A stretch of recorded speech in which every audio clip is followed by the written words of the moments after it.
tiempo lleva en este campo y qué inspiró su vocación por trabajar en el área de farmacia?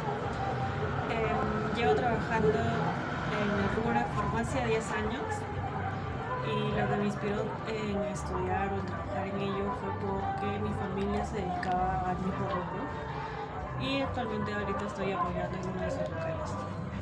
¿Cómo equilibra la precisión técnica que exige dispensar medicamentos con el trato cálido al paciente? La verdad es que se necesita mucha paciencia con los clientes, la verdad, porque tienen diferentes actitudes, algunos vienen enojados, borrachos, hay varias cosas, o sea, varios tipos de personas. Entonces lo que tenemos que controlar bastante es la paciencia y sobre todo las ganas de querer apoyar a los demás, no sobre todo con su salud. Sabiendo el impacto emocional de una persona enferma, ¿cuál es el rol ético de la farmacia en el soporte de la comunidad? Bueno, la verdad es que tenemos que estar bien instruidos para poder nosotros recomendar los medicamentos desde las personas o hacia los pacientes para que no reciban ningún daño, ¿no? O sea, para que no reaccionen de alguna manera que no sea normal. ¿Podría compartir un caso en la farmacia que haya marcado su vida personal y profesional? Sí, claro. Por ejemplo, yo trabajaba en Lima, por el Callao, y había, por ejemplo, un paciente que vino enfermo y que necesitaba unas aplicaciones, inyecciones. Y a pesar de que uno trate de ser profesional, porque antes de aplicar el apoyos tenemos que hacer las preguntas como si son alérgicas a los medicamentos, si es que ya ha desayunado o almorzado antes de aplicarse las ampollas, sobre todo con los antibióticos.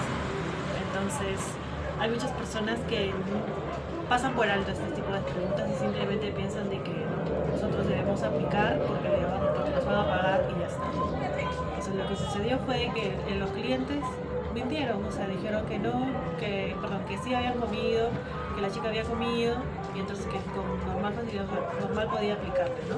Entonces uno, al creer, ¿no? Porque si su mamá nos está diciendo que sí almorzaba la chica y está apta para aplicarse, entonces uno aplica, ¿no? Entonces lo que pasó fue que la chica se desmayó. ¿Por qué? Porque no tenía no tenía fuerzas en su organismo, muy aparte de que estaba enferma, no tenía el cuerpo preparado para recibir un antibiótico fuerte, a pesar de que era su tercera dosis, casi la última.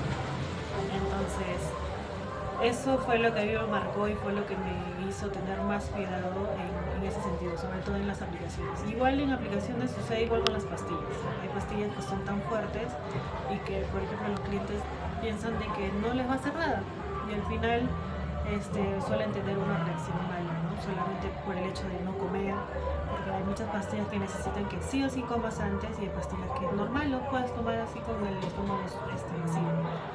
Pero bueno, siempre nosotros andamos o tratamos de dar las recomendaciones necesarias, ¿no? Para que no haya ningún tipo de reacción. En ese caso, ¿cómo se respetó la dignidad de un paciente que llegó con dudas o temores? Bueno, supongo que al tratar de explicarle, ¿no? Dependiendo de la situación o el tratamiento del que requiere el paciente, tratando de explicarle de la mejor manera para que pueda tomar las precauciones necesarias al tomar el producto, ¿no? ¿Cómo aborda las dimensiones biológicas, psicológicas y espirituales de este paciente y su situación? ¿Cómo así? ¿Cómo abordó las dimensiones biológicas, psicológicas y espirituales de este paciente y su situación? De lo del caso de la chica que se desmayó. Claro. Bueno, si tomamos como ejemplo ese caso, pues lo primero que hice fue llamar a su mamá porque ella vino con su mamá y le volví a preguntar si de verdad había comido antes de la aplicación y como vio que su hija estaba débil, me dijo de que no había desayunado y que necesitaba aplicarse rápido la ampolla porque necesitaba ir a clases. Entonces lo que le dije fue que le llevara, yo no trabajaba en un hospital como tal, sino en una farmacia que trataba con un tópico, lo único que le dije fue que tenía que llevarle de emergencia, ¿no? a un centro más cercano para que le pudiera dar la revisión. Porque aquí ya no, o sea, no podemos hacer hacer ese tipo de... no podríamos atender ese tipo de prevención, ¿no? Porque nosotros solamente aplicamos con receta. Y en este caso se le había aplicado el producto de que ella había traído, ¿no? En su receta médica. ¿De qué maneras la compasión guió sus decisiones técnicas sin perder el rigor profesional? Yo creo que hay que tener bastante empatía con las personas, ya, porque, o sea, ya sean adultos, mayores, niños, con todos en general. Entonces, eso, el tener empatía ayuda a poder tomar mejores decisiones en caso estamos en una situación de emergencia. ¿Cómo el paciente a veces depende de su entorno? ¿Cómo integró a los familiares como actores principales del cuidado? ¿Cómo el paciente a veces depende de su entorno? No es una pregunta, claro. Dice, ¿cómo integró a los familiares como actores principales del cuidado del paciente? O sea, ¿cómo integra a los familiares cuando vienen acompañados? Ok. A ver, sobre la primera pregunta, supongo que es porque... ¿Cuánto lo pongo al nivel? ¿Cómo el paciente a veces depende de su entorno? ¿Cómo integró a los familiares como actores principales del cuidado? Ya, como somos un rubro en el que estamos más cerca a las personas, o en este caso a nuestros pacientes, pues normalmente a veces las personas no van a un médico como tal, ya sea por falta de dinero, quizás por tiempo, ¿no? Porque esté lejos, ¿no? Y lo más cercano es una farmacia, una botica. Entonces, ¿cómo podemos pedir ayuda en este caso si vienen acompañados? Pues indicándole las recomendaciones necesarias que va a tener, ¿no? Su familiar en este caso. Y si el caso empeora, pues no, siempre le recomendamos que le lleve a un centro médico más cercano. ¿Sintió como un cliente más o una receta? ¿Y cómo lo evitó? No entendí esa pregunta, que la... ¿Sintió el riesgo de reducir a la persona a un simple diagnóstico? O sea, es decir, un cliente más o una receta. Ok. No, si sintió eso, ¿cómo logró evitarlo? Si bien es cierto, me imagino que eso se siente cuando uno recién está empezando, ¿no? Porque cuando uno recién está en su primer trabajo, por decirlo así, quizás no se lo toma tan en serio, ¿no? Y quizás venga un cliente por ejemplo, que diga, tengo gripe. Y un proceso gripal puede ser algo simple, ¿no? Pero en realidad puede ser también algo muy complejo, porque no solamente es darle un panadol antigripal, de repente esa persona es alérgica a los AINES, que en este caso es el paracetamol. Entonces, la verdad que de todas formas, lo que a uno nos enseñan en el instituto, ¿no?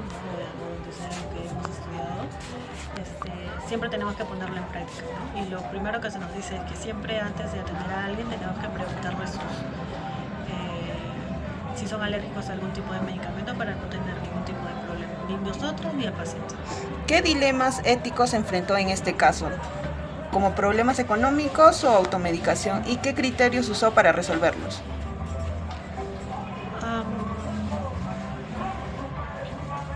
¿Yo o el paciente? Usted, digamos, o sea, cuando dijo un cliente más, una receta más, o sea, ¿qué dilemas éticos en este caso? O sea, ya como problemas... Si lo tomé como pérdida de dinero o... Ajá. La verdad es que no, como te dije, lo más importante es en realidad cuidar la salud del paciente, porque de nada sirve que yo me quiera aprovechar de algo si al final el paciente va a estar mal. Y entonces el lugar o el centro en donde yo estaría trabajando estaría ganando una mala reputación, porque en realidad no le estaría dando una recomendación correcta, solamente vender por vender. Entonces lo que uno tiene que pensar siempre es en la salud de los demás, porque si el paciente mejora, entonces tenemos un nuevo cliente, ¿no? Un cliente fijo. ¿Qué aprendizajes de esta experiencia transformaron su práctica diaria actual en la farmacia? Bueno, yo por ejemplo, me imagino que al igual que muchas personas, al inicio hemos sido un poco impacientes porque hay varios tipos de personas con diferentes actitudes. Si bien es cierto, he tenido a veces discusiones, a veces terminan peleas con mis clientes, pero como ya llevo buen tiempo, entonces he aprendido que lo mejor es, si es que el paciente se niega a recibir cualquier recomendación, lo mejor es no exigir ni levantar la voz ni nada, o sea, simplemente tratar de que el cliente se vaya bien, ¿no?, del local. Frente a la fragilidad de alguien que busca un medicamento, ¿cómo define su deber desde una perspectiva profesional? Cuando una persona pide un medicamento, mientras sea un medicamento comercial, como un Panadol, un Quitadol o un Bismutol, se puede dispensar, ¿no? Pero si nos vienen a pedir un medicamento, por ejemplo, controlado, que son ansiolíticos o de repente hay antihistamínicos que son muy fuertes, ¿no? Entonces, para evitar algún daño al cliente, porque se estaría automedicando, tenemos que pedir sí o sí una receta médica, ¿no? Que obviamente que esté actualizada dentro de la fecha para poder dispensar. ¿Qué consejo nos deja a los futuros profesionales para mantener la empatía ante la vulnerabilidad del paciente? Más que nada, tener mucha paciencia, porque hay clientes que incluso piensan que saben mejor que nosotros, o sea, saben más que nosotros. Y la verdad es que solamente se dejan llevar por algunas recomendaciones, quizás de sus familiares, de algunos vecinos, de algunos amigos. Ah, mira, yo tomé esto y me mejoré, ¿no? Ah, yo tomé lo otro y también mejoré. Entonces, no siempre los mismos medicamentos funcionan para todos los cuerpos, ¿no? Todos los cuerpos somos diferentes, todos tenemos sistemas diferentes, reacciones diferentes. Entonces, es tener mucha paciencia para poder recomendar y hablar con los clientes y para que nos lleguen a entender, ¿no? Y no se sientan inferiores.